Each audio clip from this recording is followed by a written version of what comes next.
오늘은 이익을 따르는 자와 하나님 뜻을 따르는 자, 이익을 따르는 자와 하나님 뜻을 따르는 자, 이런 제목으로 하나님 말씀 나누도록 하겠습니다.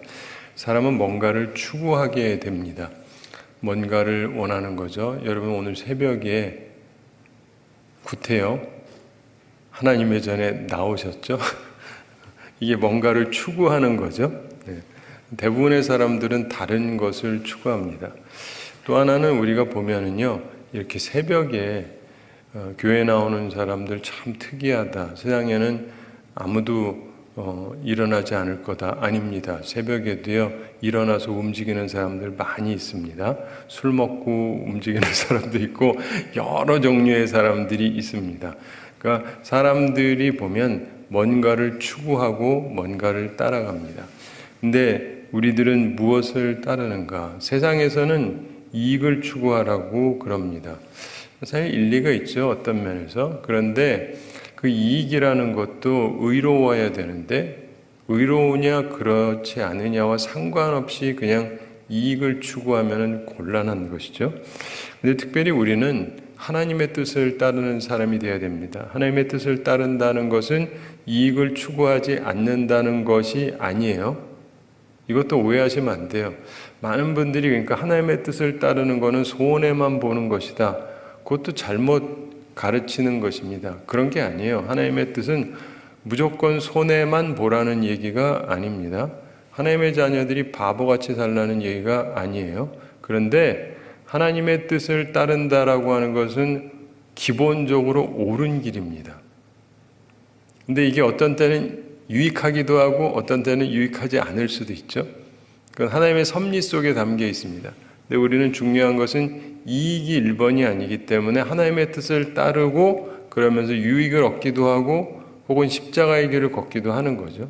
근데 근본적으로 우리는 하나님의 뜻을 따라야 되는 것이죠.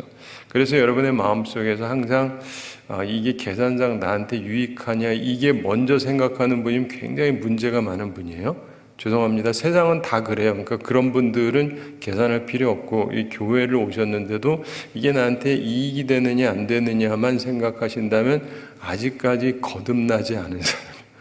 거듭나면 생각이 바뀝니다. 거듭났다라는 건 말 그대로 변화된다는 거거든요. 주님 안에서 새롭게 태어나면 추구하는 것 자체가 달라져요. 여러분들도 오늘도 주님 전에 나오긴 했지만 그 속에 담긴 거는 하나님이 하시고 여러분이 하는 건데 그 속에서 생각하는 게 하나님은 뜻을 따라야 되겠다. 이걸로 꼭 집중을 하시게 되기를 바랍니다. 오늘 본문 바로 앞에서 지난번에 우리가 살펴봤었는데 요나단이 다윗을 만나서 하나님을 힘있게 의지하게 했습니다. 다윗은 지금 도망 나와 있는 상태고 자신의 미래가 불투명한 상황입니다. 굉장히 어려운 상황이었죠. 근데 그때 요나단은 다윗에게 하나님을 힘있게 의지할 수 있도록 그에게 힘을 더해주는 말을 합니다. 인생에서요, 말이라고 하는 것은 굉장히 중요합니다. 근데 아무 말이나 아무 때 하는 것이 아니라 특별히 악인에게 힘을 더해주는 말을 하시면 안 되고 그러나 하나님을 따르는 사람에게는 힘을 더해주는 말을 꼭 하셔야 돼요. 이게 굉장히 중요합니다. 요나단은 하나님의 뜻을 따랐죠. 그런데 오늘 본문에 보면은 순전히 이익을 따르는 사람들 얘기가 나옵니다. 19절 함께 읽어보겠습니다. 그때 10사람들이 기브아에 이르러 사울에게 나와 이르되 다윗이 우리와 함께 광야 남쪽 하길라산 숲을 요새에 숨지 아니하였나이까. 그때 10사람들이 기브아에 이르러 사울에게 나와 이르되 이렇게 말씀하고 있습니다. 일부러 사울을 찾아간 거예요. 여러분 이게 누가 나한테 와서 묻는 거하고 내가 가서 얘기하는 거하고는 좀 다르죠? 이제 각자의 어떤 일이 있어서 그럴 수 있긴 한데 어제도 제가 오후에 있는데 어떤 분이 찾아오셨어요. 가정사 때문에 이제 기도해 달라고, 신방해 달라고, 그래서 이제 말씀 나누고 기도해 주시고 또 가서 신방도 했는데 우리가 살아가면서 보면은 그건 제가 찾아간 게 아니에요. 그분이 저를 찾아왔죠. 전 그분 사정도 잘 알 수는 없잖아요. 근데 그분이 얘기하고 쭉 얘기를 하니까 아 그렇구나를 알죠. 근데 이 사람들이요 사울 왕이 이 사람들 부른 게 아니에요. 자기들이 찾아온 거예요. 근데 그 찾아온 게 뭐냐면 이 사람들은 무슨 자기 사정을 얘기하거나 뭐 그런 게 아니고 다윗 잡으려고 하는 사울의 심정을 알고 그걸 돕겠다고 온 거예요. 그 착한 사람들이 아닙니다. 다윗이 우리와 함께 광야 남쪽 하길라산 숲을 요새 숨지 아니하였나이까 이렇게 얘기를 하고 있습니다. 그 말하려고 온 거예요. 그 말하려고. 자기들이 뭐 어려움이 있어서 도와달라 뭐 이런 것도 아니고 그냥 나쁜 짓 하려고 온 거예요. 그러면서 세상에는 의롭지 못한 악한 자들이 있는데 본문에 나오는 10사람들이 그런 사람들입니다. 이런 사람들을 우리가 흔히 기회주의자라고 이야기를 합니다.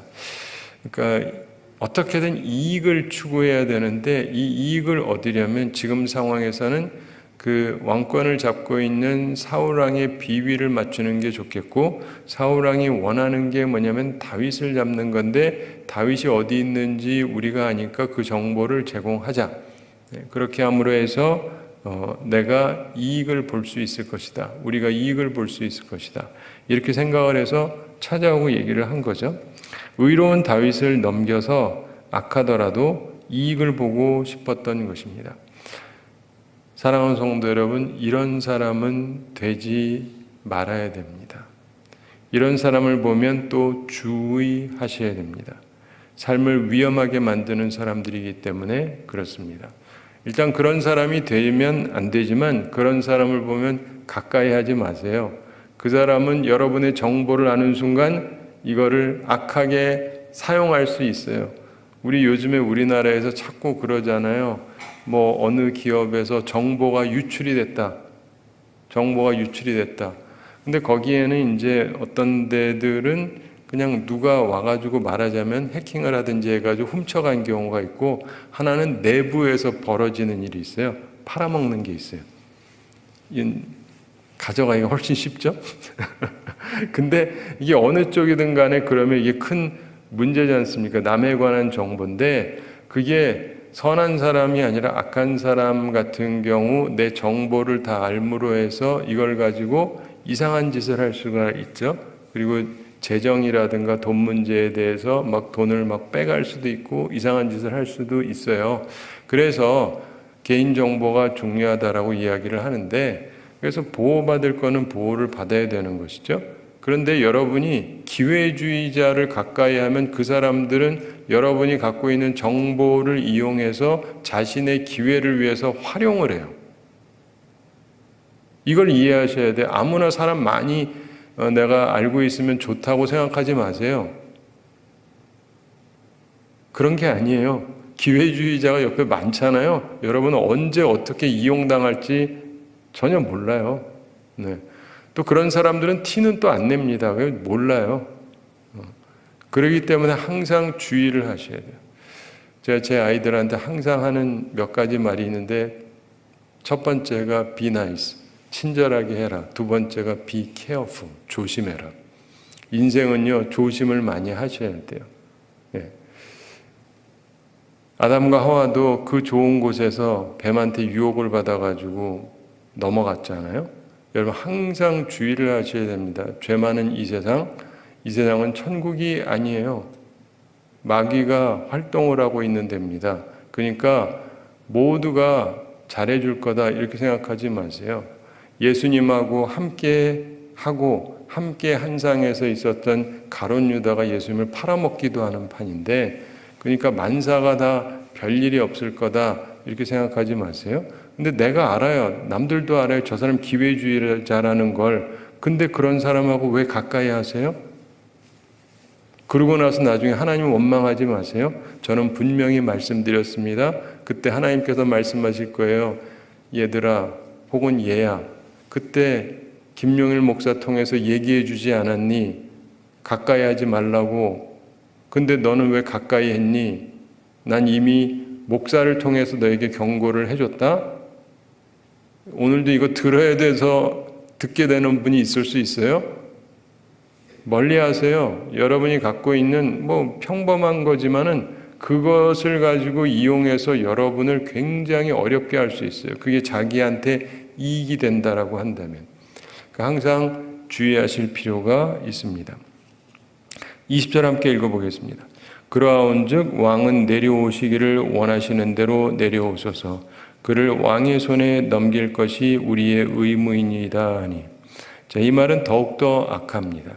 그리하온즉 자기들이 있는 곳에 다윗이 숨어 있기 때문에 왕은 내려오시기를 원하시는 대로 내려오소서. 잡기 위해서 오시라고 중요한 정보를 전하는 것입니다. 그를 왕의 손에 넘길 것이 우리의 의문이다 하니.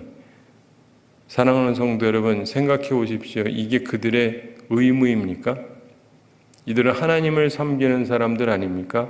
하나님께서 사랑하시고 하나님께서 세우시고 하나님께서 그 땅을 구원하기 위해서 세우신 그 나라의 영웅을 잡아다가 악한 왕에게 죽이라고 갖다 바치는 게 이게 의무냐고요. 의무일 수가 없죠. 왕의 아들조차도 그거는 악하다고 생각해서 그 짓을 안 하는데 자기들이 왜 이런 짓을 합니까? 그러면서 이걸 의무라고 얘기를 해요. 참 많은 악한 자들은요, 자기를 정당화합니다. 그리고 자기가 마치 옳은 일을 하는 것처럼 얘기를 하는데 참 비극적인 일이죠. 악한 일에 동조하고 악한 계획에 협조하고 그게 우리의 의무인가요? 참으로 가슴 아픈 당시의 현실을 우리가 보게 됩니다. 그런데 언제나 이런 사람이 존재합니다. 존재해요. 우리는 그런 사람이 되면 안 됩니다. 또한 주의해야 돼요. 그런 사람을.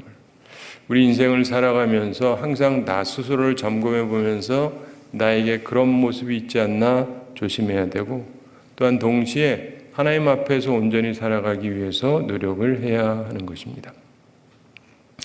21절 함께 읽어보겠습니다. 사울이 이르되 너희가 나를 긍휼히 여겼으니 여호와께 복받기를 원하노라. 이것도 참 황당한 이야기입니다. 사울이 이르되 너희가 나를 긍휼히 여겼으니 참 참남한 이야기죠. 하나님께서 사랑하는 사람 다윗을 잡아 죽이려고 하는 것이 사울 왕을 긍휼히 여기는 겁니까? 근데 너희가 나를 긍휼히 여겼다. 그러면서 여호와께 복 받기를 원하노라. 이런 얘기를 합니다. 축복을 해요. 아니 이런 악행이 여호와 하나님께 복 받을 일입니까? 참남한 말을 하는 것이죠. 분수에 넘치는 몹쓸 행동을 참남하다고 하는데 분수에 넘치는 몹쓸 말을 하는 것입니다. 하나님께서 그런 자에게 복 주기를 원한다는 말을 함부로 하면 어떻게 합니까? 복도 아무한테나 함부로 빌면 안 돼요. 맞지 않습니까? 악인을 위해서 왜 복을 빌어요? 하나님의 뜻에 대적하는 자에게 하나님의 복이 임하기를 원한다. 이게 얼마나 사악한 말이고 참남한 말입니까? 인생을 살아가면서요, 좋은 말이라고 아무데나 막 하시면 안 돼요. 좋은 말을 좋은 상황에 좋은 사람한테 해야죠. 그렇지 않습니까? 성경은 심지어 내 자녀라 할지라도 잘못됐으면 혼내라고 하는 거지 무조건 좋은 말만 해주는 거 아닙니다.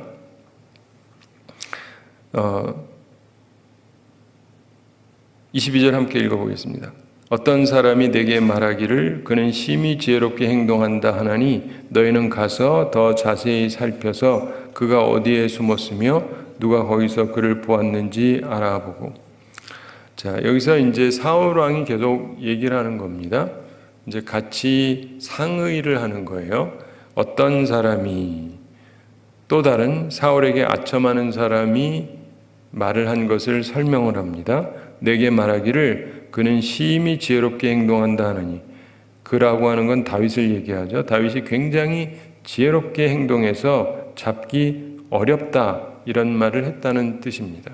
그러면서 너희는 가서 더 자세히 살펴서 그들에게 사명을 줍니다. 사명을 주는데 악한 사명을 줘요. 여러분, 악한 자에게 가시면 악한 사명을 받게 돼요. 제발 악한 사람한테 가까이 하지 마세요. 악한 자를 가까이 하지 마세요. 권력자라 할지라도 악한 사람한테 가면 자꾸 악한 명령을 받게 됩니다. 그러니까 피할 수 있을 때는 피하는 게 좋아요. 근데 어쨌든 악한 사명을 줍니다. 그러면서 그가 어디에 숨었으며 다윗이 어디에 숨어 있는지를 살피라고 얘기합니다. 누가 거기서 그를 보았는지 알아보고 단순한 정보를 넘어서 어디 숨었다 이걸로 족한 것이 아니라 누가 거기에서 그를 보았는가 알아보라. 단순한 정보를 넘어서 실제로 누가 보았는지 증인이 있는지까지 정확히 알아보라 이런 얘기입니다. 우리 들은 바에 의하면은 어떤 사람이 저기에 있다더라 이거랑 누가 직접 봤다랑 조금 다르잖아요. 좀 더 정확한 정보를 확인하라는 겁니다. 굉장히 용의주도한 것을 보게 됩니다. 23절 함께 읽어보겠습니다. 그가 숨어있는 모든 곳을 정탐하고 실상을 내게 보고하라. 내가 너희와 함께 가리니 그가 이 땅에 있으면 유다 몇천 명 중에서라도 그를 찾아내리라 하더라.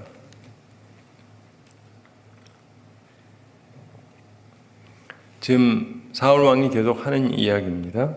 그가 숨어있는 모든 곳을 정탐하고 숨는데 한 곳에서만 딱 숨어가지고 가만히 있는 게 아니고 여기 있다가 저기 갔다가 이렇게 왔다 갔다 하면서 숨을 수가 있기 때문에 숨는 모든 곳을 정탐하라는 거예요. 여기 있다가 저기 갔다가 또 다른 데 갔다가 하면 어딘지를 하나하나 다 정탐을 하라.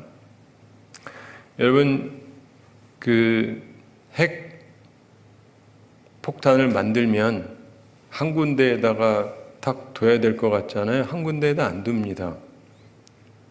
왜 안 두는지 아세요? 잘못하면 이게 공격 목표가 돼요.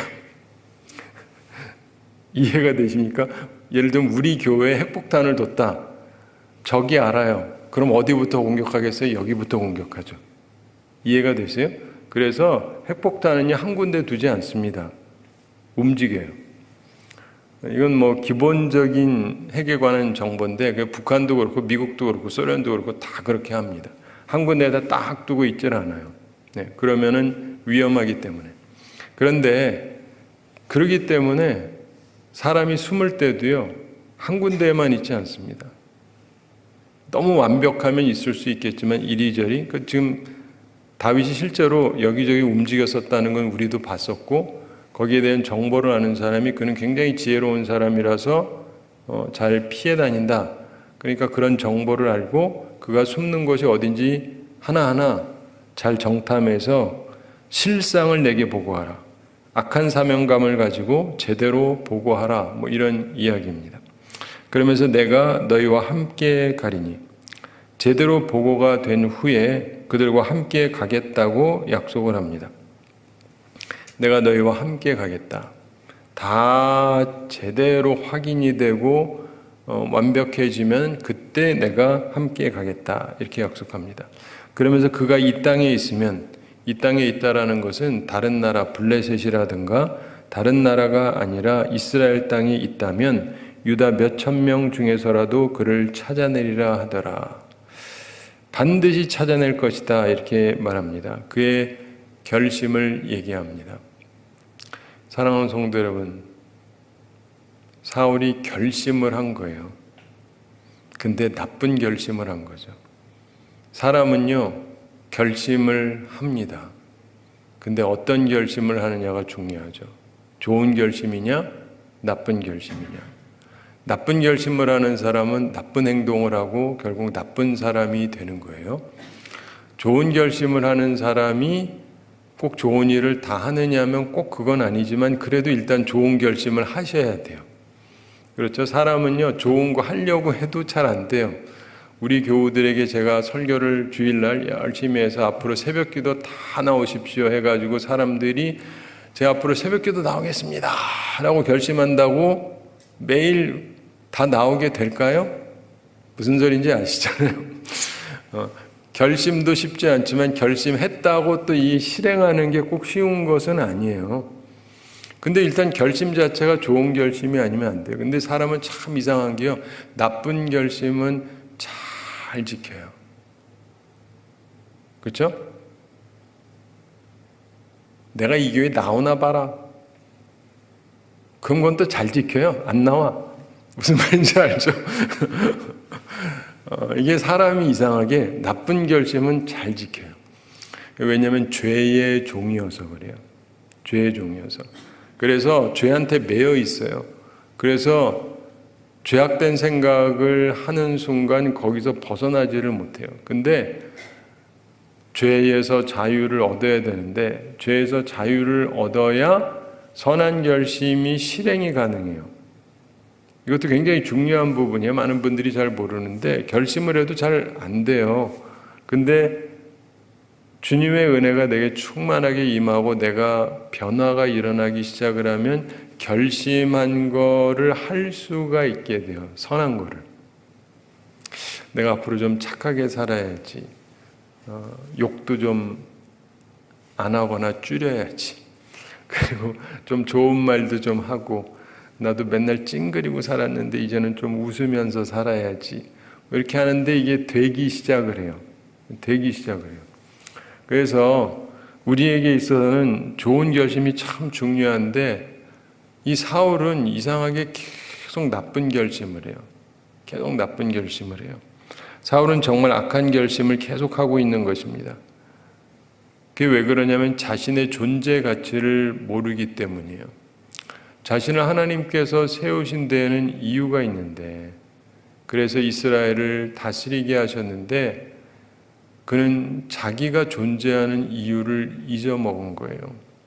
왕으로서의 사명감은 잊어버리고 다윗을 잡아 죽이려고 하는데 온 힘을 쏟고 있습니다. 굉장히 어리석은 것입니다. 사랑하는 성도 여러분, 나는 어떤가 한번 생각해 보시기 바랍니다. 하나님께서 우리를 다 부르셨죠? 그래서 우리가 부르심에 대해서 신학적으로 얘기할 때 첫째 부르심이 그리스도인으로 부르시는 거예요. 하나님의 자녀로 부르시는 것. 목사로 부르는 건 또 다른 얘기고 기본적으로 우리를 다 부르십니다. 콜링이 있어요. 우리를 다 부르세요. 그래서 하나님의 자녀가 되라고 부르시는 거죠. 그래서 교회가 부르심을 받은 사람들이 모이는 공동체예요. 에클레시아라고 하는 게 본래 기독교 용어가 아닙니다. 그냥 세상 용어인데 그거를 교회에서 갖다가 쓰고 있는 거예요. 근데 이게 뭐냐면 에클레시아를 교회라고 우리가 번역을 하는데 사람들 모이라고 소집하라고 그럼 사람들이 모이죠. 이거를 에클레시아라고 얘기하는 거예요. 그러면 부르는 사람이 이유가 있으니까 오라는 거 아니겠어요? 왔으면 이제 들어야죠. 사람들이 그걸 가지고 그 단어를 그대로 교회에다 갖다가 쓰는데 그러면 누가 불렀느냐? 하나님이 부르셨다는 거죠. 하나님이 부르셨고 우리는 이제 그걸 종교적으로 기독교적으로 이제 해석을 하는 건데 하나님께서 부르시고 하나님의 말씀을 들으러 모였다. 이해가 되시죠? 네. 그렇게 우리가 이해를 하는 것인데 근본적으로 하나님께서 우리를 부르시는데 제일 큰 부르심은 하나님을 섬기는 사람으로 부르셨다는 거예요. 크리스찬으로서. 그래서 예수님을 자신의 구세주로 믿고 그분을 나의 주님으로 믿고 이렇게 그분을 따르기로 결심한 사람들이 되는 게 1번이에요. 근데 그 다음에 또 다른 부르심이 있습니다. 우리는 흔히 목회자로의 부르심에 집중해서 그걸 콜링, 소명이라고 많이 얘기하는데 그것도 맞지만은 그것만 있는 게 아니라 우리 전체를 부르신 부르심이 있다고요. 그리고 각자를 향한 하나님의 부르심이 또 있어요. 내게 주어진 것들이 있잖아요. 그래서 우리 청직이라고 하는 표현을 쓰지 않습니까? 하나님께서 저한테 여러분에게 각자에게 맡기신 것들이 있어요. 내게 주어진 환경과 내게 주어진 사람들 이런 걸 통해서 하나님께서 내게 맡기신 것이 있단 말이에요. 그럼 내가 여기서 해야 될 게 있어요. 그게 무엇인지를 깨닫고 사셔야 되는데 이 모든 곳에는 가장 근본적으로 하나님의 영광을 생각을 해야 돼요. 하나님의 영광을 해야 돼요. 뭘 하든 먹든 마시든 뭘 하든 하나님의 영광을 생각하면서 해야 돼요. 그리고 그런 차원에서 결정을 해야 돼요. 가정을 꾸리고 살아갈 때에도 하나님의 영광을 위해서 가정을 꾸리고 살아가려고 노력을 해야 되고 자녀를 키울 때도 하나님의 영광을 생각해서 낳고 키우고 하려고 노력을 해야 돼요. 저는 아버님이 본래 이제 혼자 독자셨거든요. 그리고 이제 저는 이제 아들이 하나였는데 누님 둘이 있고, 아버님이 저를 이제 목사로 키우셨는데, 저는 어려서부터 이렇게 생각하기를 하나님의 종이 되면, 이제 목사가 되면 주님께서 주신 사명이 있기도 하고, 또 달란트 비유를 항상 보면서 뭐든지 주님이 주시면 배로 남기려고 노력을 하려고 노력을 했어요. 그러면서 내가 살다가 언젠가 은퇴하고 죽을 거 아니에요. 그렇죠? 저 영원히 못 삽니다. 그리고 때가 되면 또 은퇴도 해야 되고. 그래서 그럼 내가 내 삶을 충분히 살았으면 됐잖아요. 근데 그게 아니라 또 남겨야 되지 않겠습니까? 그래서 최소 나 같은 사람 하나는 둬야 되지 않겠는가. 그래서 아들 하나는 있어야 되고 아들 하나는 목사를 만드는 게 좋겠고, 그래야 계속 대를 이어서 하나님의 일을 할 테니까. 그리고 그러면서 이제 생각하기를 주님께 아들 둘을 주십시오.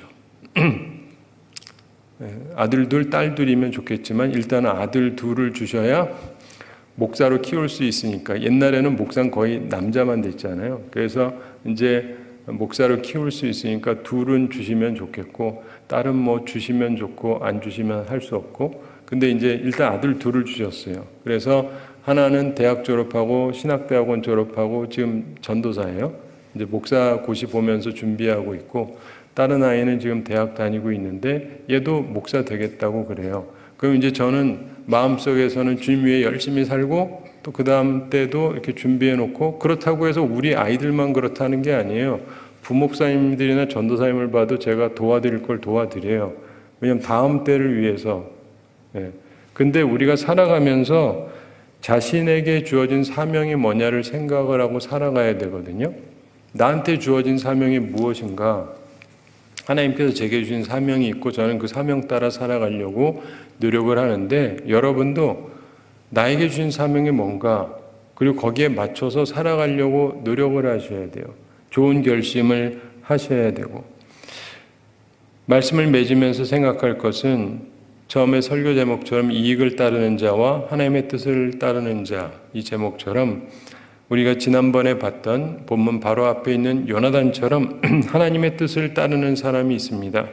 그러나 반대로 오늘 본문에 나오는 사람처럼 10사람들이 있죠. 이익을 따르는 사람들이 있습니다. 사랑하는 성도 여러분, 나는 어느 쪽에 더 가까운지 한번 생각해 보시기를 바랍니다. 나는 올해를 살아가면서도 어떻게 살았는가, 그리고 새해를 생각하면서도 나는 어떤 계획을 세우고 있는가, 하나님의 뜻이 무엇인가, 그리고 거기에 맞추려고 하는가, 아니면 사람 바라보고 이익 생각하고 그리고 계산하고 있는가, 이걸 생각해 보셔야 돼요. 그리고 여기에 와 계신다 할지라도 여전히 나는 이익이 앞선다 하면 굉장히 위험한 인생을 사는 거예요. 굉장히 위험한 인생을 사는 거예요. 그렇게 살지 마세요. 항상 하나님의 뜻을 따라야 됩니다. 하나님의 뜻을 따르면 결국은 유익해져요. 결국은 유익해져요. 저는 항상 생각하는 게 십자가인데, 십자가는 죽음이잖아요. 하나님의 뜻을 따라 죽는 거예요. 죽으면 어떻게 되죠? 하나님께서 부활시키시잖아요. 하나님의 뜻을 따라서 우리가 손해보고 죽으면 끝이 아니에요. 하나님께서 부활의 영광으로 함께 하신다. 그래서 예수님께서는요, 십자가도 영광, 부활도 영광, 이렇게 말씀하세요. 우리가요, 손해를 보는 것도 영광이에요. 희생하는 것도 영광이에요. 그리고 동시에 부활하는 것은 또 다른 영광이고, 그렇기 때문에 하나님의 뜻을 따르는 것은 잘 되든 안 되든 다 영광이에요. 그러나 하나님의 뜻을 따르지 않는 것은 이게 소위 잘 되든 안 되든 하나도 좋을 게 없어요. 그러니까 목표점을, 가치관을 잘 잡으셔야 됩니다. 그리고 그 면에 있어서 왕인 사울과 지금 쫓겨다니는 다윗, 한 사람은 철저하게 자기 중심이었고 한 사람은 하나님의 뜻을 따르기 위해서 제사장과 선지자를 두고 물으면서 살아가고 있었죠. 대처하고 있었죠. 여러분 어떻게 살아가는가 스스로 생각해 보시고 하나님 앞에서 온전하게 살아가고, 그래서 하나님의 참된 인도하심을 받고 하나님의 은총을 누리고 살아가는 우리 모두가 되기를 바랍니다. 우리 함께 기도하겠습니다. 사랑의 하나님 아버지, 우리를 사랑해 주시고 오늘도 저희에게 귀한 말씀 주심을 감사드립니다. 우리가 인생을 살아가면서 매 순간 선택하며 살아가게 되는데 나의 가치관은 어떤지 한번 돌이켜보게 해주시고 진정으로 거듭난 사람으로서의 삶을 항상 살아가게 하여 주시옵소서. 항상 하나님 중심으로 하나님의 뜻을 따르려는 마음을 갖고 살아가게 하여 주시옵소서. 주님, 저희들은 심히 부족하오니 주의 성령으로 함께 하셔서 저희들을 일깨워 주시고 우리의 생각이 아니라 하나님의 생각에 집중하는 주의 사람들 다 되게 하여 주시옵소서. 오늘도 주님 앞에 나온 모든 성도들 기억해 주시고 영육간의 강건함으로 함께 해주시고 일용할 양식 공급해 주시고 시험에 들지 않고 악과 싸워 이기는 주의 용사들 다 되게 하여 주시옵소서. 주님, 이 해가 거의 끝나갑니다. 저희가 저희들의 마음을 잘 정리하고 새해를 온전한 마음으로 맞게 해주셔서 하나님 앞에서 새로운 마음으로 더 온전하고 더 합당하고 더 성결한 마음으로 새해를 맞이하며 하나님께서 기뻐하시는 삶을, 그래서 하나님의 뜻을 이루는 삶을 살아가는 저희들의 새해가 될 수 있도록 축복해 주시옵소서. 감사드리며 예수님의 이름으로 기도드리옵나이다. 아멘.